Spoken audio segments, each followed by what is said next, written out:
So why don't we start off with Carissa, who's on the line in Salt Lake City. Carissa, you're on the Ken Coleman Show.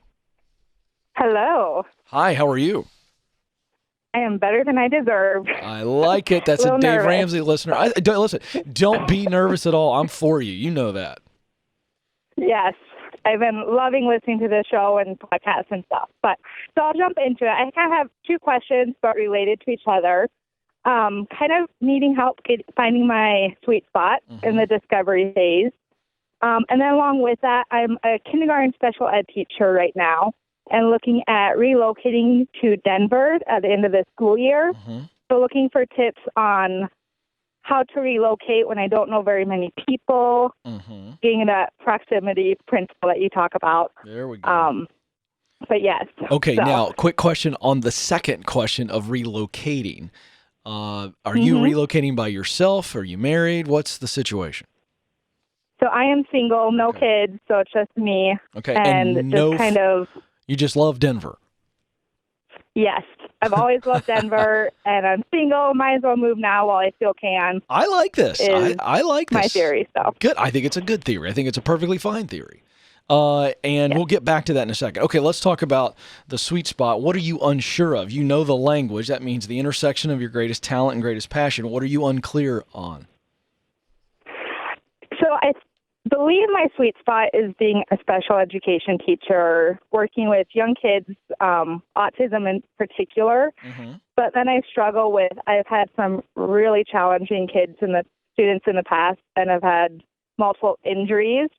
So finding my sweet spot I love doing, but looking past multiple concussions and broken bones. And so I don't want to do this for the next 50 years. Right. So, okay. So I think we've got to figure out the doubt. Now, the doubt could be soaked in truth, but that's what we have to spend our time on. Because I think, you tell me if I'm wrong, Carissa, that the idea of instructing, guiding, helping special ed students really does make your heart sing, yes or no? Yes. Okay. And what is making you question that is some bad experiences that are making you doubt your abilities to do it well, or these bad experiences are so painful you go, I don't want to go through that ever again. Am I right? Yes. Okay. So was it your fault that these injuries happened under your watch? I guess not. My first response is yes, because I should have been able to stop it or change the behaviors while I could. Wait a second. But then a lot of it's just a circumstance. Exactly. So that second thing is the real truth, or closer to the truth. Did you learn anything valuable from those experiences where you know now, I could have done this better, but even then I might not be able to control maybe an autistic student who acts out? I mean, I'm just asking. Is that where you stand now? My brain says, yes, I could have done something different. My heart says no. And I've gone back and watched videos of things, and there really isn't. Everything that I could have done, I did do. And have your superiors confirmed that? Yes. Okay. So now this is an issue of you've got to let it go. I get that you're a human being, and as a result, you have a heart. And so there's this back and forth going on. You feel some guilt because you just love kids, and you love those kids, and it makes you feel poorly that they got hurt under your watch.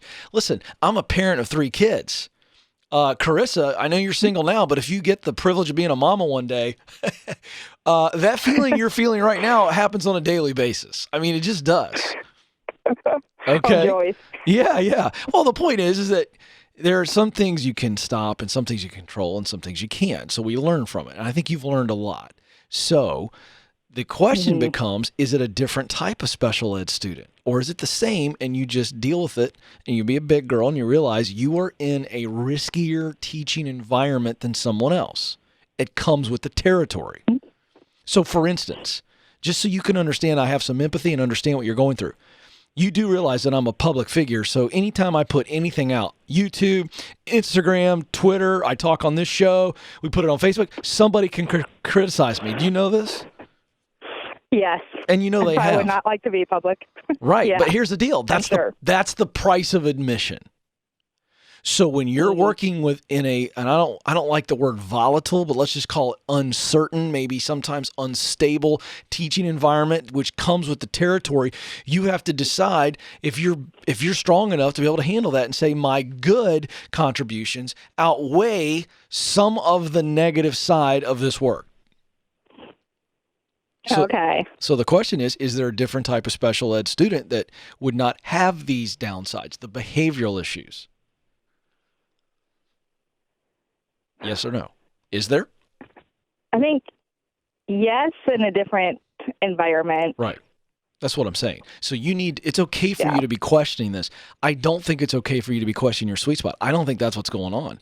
I think you're just dealing with uncertainty because of some negative experiences. That's what I think. Because when Okay, that makes sense. yeah, and here's my question. Here's the be all end all.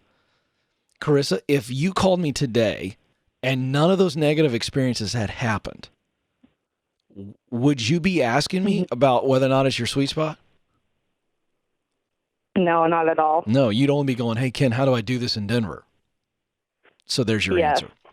There's your answer. Now, let's talk real quick about Denver and the proximity principle. Do you have any friends at all or extended family or any kind of old college connection or anything in Denver? I have a few. I was making a list last week of everyone I can think of that Great.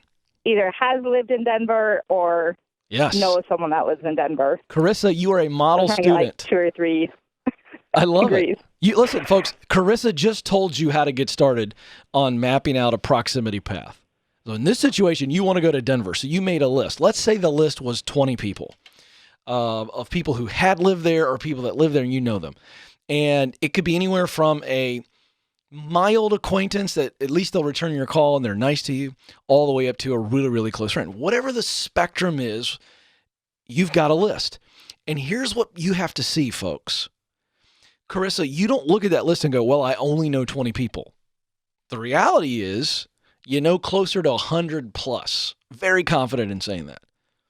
Because those 20 people probably know at least 5 people in Denver. And the reality is it's probably closer to 30, 40, 50. So now all of a sudden you go, I know 1,000 people in Denver. Do you see the switch there? Now, I know you don't know them personally, but we know from research, tons of work out on this, that acquaintances lead to jobs. And so for you, you're single, Carissa, you're spending your weekends going up and staying with or staying near in a hotel, all these people, and you're connected with all 20 going, hey, I want to teach special ed students. Who do you know that's in the education system or know somebody that their wife or their husband or somebody's a teacher? This is how you begin to build your proximity platform. Think of it as building a platform. And now on a platform, I can stand up, I can see out, I'm up above everything, I can see what's going on. Those relationships become a platform for you to see and step into opportunity. That's really good. I've never said it that way before. I'm just going to tell y'all, every once in a while I say something that I really like. That's really good. Proximity builds a platform for you to see opportunity and step into opportunity. That's so good. I'm going to say it again. Proximity to the right people and the right places creates a platform for you to see opportunity and to step into it. Or another word is seize opportunity. So that's what you do.